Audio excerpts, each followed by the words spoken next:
I got so much motherfucking design on right now. Bring it down, bring it back, make it clap. I got 3 old thoughts, new block, wear that thing. Bitches on my line, and you know. Perkenalkan, nama saya Said Mawardi Raukang dengan NIM A25122055. Spesifik. Jadi, kelompok kami memilih untuk tidak fokus pada isu-isu nasional dan global di kawasan Asia secara spesifik, tetapi lebih memperhatikan secara keseluruhan terkait isu-isu nasional dan global yang ada di kawasan Asia.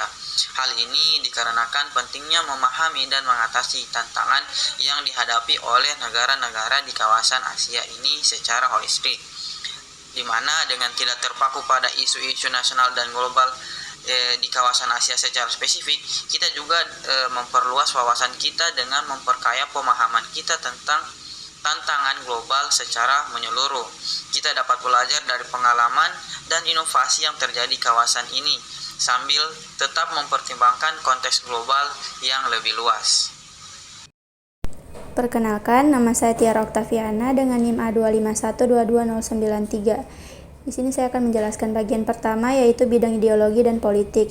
Isu nasional, konflik teritorial di Laut Cina Selatan. Isu ini berkaitan dengan klaim teritorial yang bertumpang tindih antara beberapa negara di kawasan Laut Cina Selatan, seperti Cina, Vietnam, Filipina, dan Indonesia. Konflik ini memicu ketegangan politik dan militer di kawasan tersebut. Perselisihan tersebut terutama berkaitan dengan sengketa perbatasan dan klaim atas kepulauan dan karang di wilayah Laut Cina Selatan.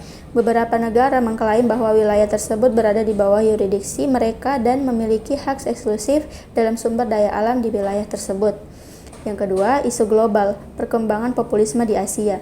Populisme adalah gerakan politik yang menekankan pada kepentingan rakyat biasa dan seringkali mengkritik elit politik yang dianggap tidak peduli dengan rakyat. Di kawasan Asia, populisme telah muncul dalam berbagai bentuk dan gerakan keagamaan hingga nasionalisme. Beberapa faktor yang memicu munculnya populisme di Asia antara lain ketidakpuasan rakyat terhadap elit politik yang dianggap korup dan tidak peduli dengan kepentingan rakyat, kemiskinan dan ketimpangan sosial ekonomi, serta ketidakstabilan politik dan ekonomi. Populisme juga seringkali terkait dengan isu-isu identitas dan agama. Selanjutnya mengenai isu sosial dan budaya di Asia. Isu-isu tersebut antara lain yang pertama, perubahan sosial dan budaya di Asia Tenggara akibat globalisasi. Globalisasi telah membawa perubahan signifikan dalam sosial dan budaya di Asia Tenggara, termasuk dalam hal gaya hidup, nilai dan norma yang lebih individualistik, serta peningkatan pengaruh budaya Barat. Hal ini dapat dilihat dari perubahan pola konsumsi, perubahan dalam dunia kerja, serta penggunaan teknologi informasi yang semakin meluas. Namun, sejumlah ahli mengkritik dampak negatif dari globalisasi, termasuk pengaruh yang merugikan lingkungan dan mendorong ketimpangan sosial dan ekonomi. Isu yang kedua ialah masalah hak asasi manusia di Asia, khususnya di Cina dan Myanmar. Permasalahan hak asasi manusia di Asia terutama terfokus pada situasi di Cina dan Myanmar. Di Cina, kebijakan-kebijakan yang mengabaikan hak asasi manusia seperti pemukiman paksa dan penindasan minoritas etnis Uighur dan Tibet terus menjadi sorotan dunia internasional. Sementara itu di Myanmar, pelanggaran hak asasi manusia yang dilakukan oleh pemerintah militer, termasuk tindakan kekerasan terhadap warga sipil, telah mengakibatkan kecaman internasional dan saksi dari beberapa negara.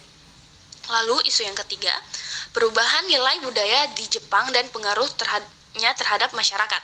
Perubahan nilai budaya di Jepang terutama terkait dengan perubahan sosial yang terjadi selama beberapa dekade terakhir. Beberapa contoh termasuk meningkatkan individualisme dan menurunkan rasa tanggung jawab sosial dalam bermasyarakat, serta penurunan nilai-nilai tradisional seperti kerendahan hati dan rasa malu. Hal ini dapat berdampak pada masalah seperti kesulitan dalam menjalani hubungan interpersonal dan perubahan pola konsumsi. Namun, perubahan sosial juga dapat membawa dampak positif seperti meningkatkan kesadaran akan hak individu dan peningkatan keseimbangan gender. Lalu, isu yang keempat ialah isu identitas nasional di Asia Tenggara. Isu identitas nasional di Asia Tenggara merupakan terkait dengan keragaman etnis dan budaya di wilayah ini.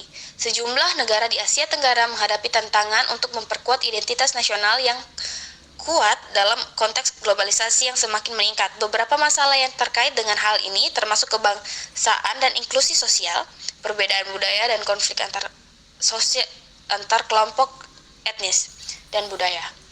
Lalu kita lanjut pada isu yang kelima, yaitu pengaruh teknologi terhadap budaya populer di Asia. Pengaruh teknologi terhadap budaya populer di Asia dapat dilihat dari peningkatan aksesibilitas dan popularitas media dan hubungan digital seperti anime, K-pop, dan game online.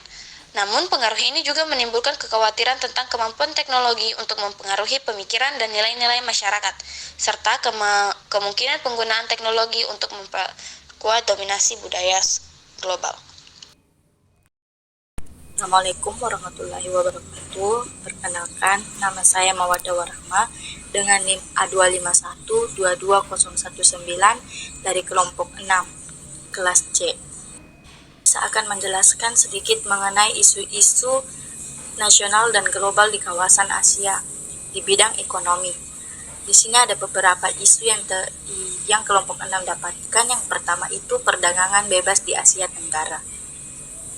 Perjanjian Kemitraan Ekonomi Komprehensif Regional atau bisa disingkat RCEP ditandatangani pada tahun 2020 antara 15 negara di Asia Tenggara dan Pasifik. RCEP mencakup hampir sepertiga dari populasi dunia dan lebih dari seperempat perdagangan global. RCEP bertujuan untuk memfasilitasi perdagangan bebas dan menghapus hambatan perdagangan di kawasan tersebut. Namun, masih ada kekhawatiran mengenai dampak RCEP pada ekonomi dan keamanan nasional. Beberapa negara mengkhawatirkan bahwa perjanjian ini dapat memperkuat pengaruh Cina di kawasan tersebut. Yang kedua itu perang dagang Amerika Serikat dan Cina. Perang dagang Amerika Serikat dan Cina dimulai pada tahun 2018 dan telah berdampak pada ekonomi global.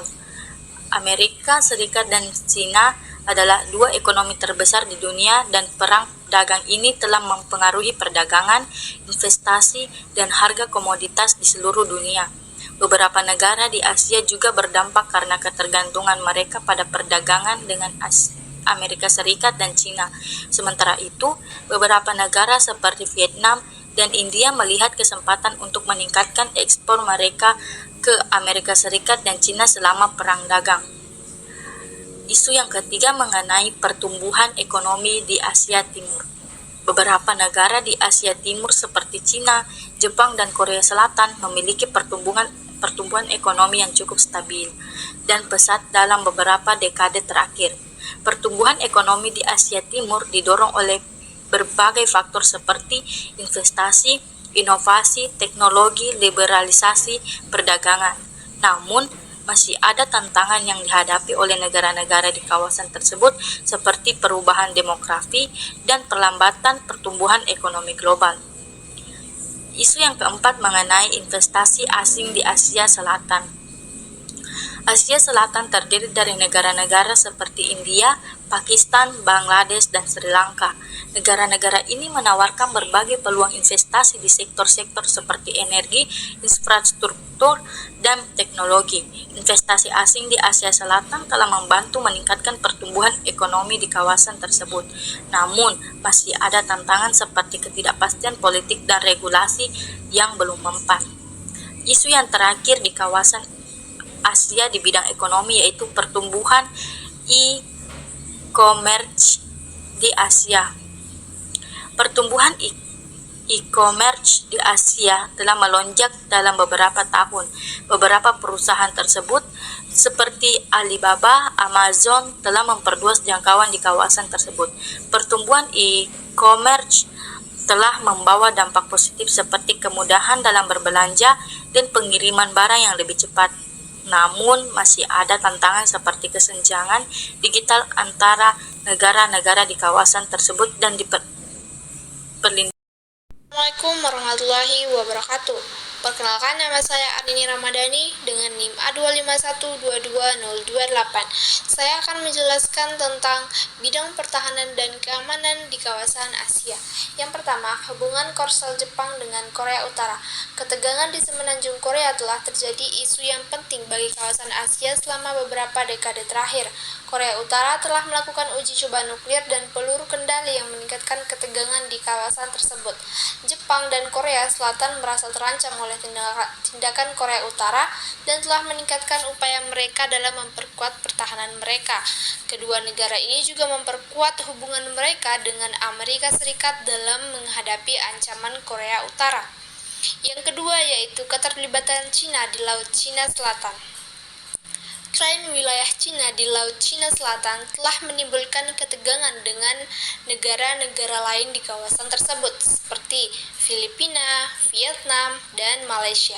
Cina telah meningkatkan kehadirannya di wilayah tersebut melalui kegiatan militer dan pengeboran minyak. Tindakan Cina ini dipandang sebagai ancaman bagi keamanan dan stabilitas kawasan. Amerika Serikat juga terlibat dalam konflik dengan mengirim kapal perang ke wilayah tersebut. Selanjutnya, peran Amerika Serikat dalam konflik Israel-Palestina. Konflik Israel dengan Palestina telah menjadi isu yang penting bagi kawasan Asia dan seluruh dunia. Amerika Serikat sebagai sekutu dekat Israel telah memainkan peran penting dalam konflik ini. Tindakan Amerika Serikat yang dianggap tidak adil oleh sebagian besar negara di kawasan tersebut telah meningkatkan ketegangan di kawasan tersebut. Beberapa negara seperti Iran juga telah mengancam Amerika Serikat karena dukungannya terhadap Israel. Yang selanjutnya, terorisme dan radikalisme di Asia Tenggara. Asia Tenggara menjadi titik fokus kelompok teroris dan radikal seperti Al-Qaeda dan ISIS. Kelompok-kelompok tersebut telah melakukan serangan di beberapa negara di kawasan tersebut, seperti Indonesia dan Filipina. Negara-negara di kawasan tersebut telah meningkatkan upaya mereka dalam mengatasi ancaman tersebut dengan meningkatkan kerjasama intelijen dan memperkuat keamanan perbatasan.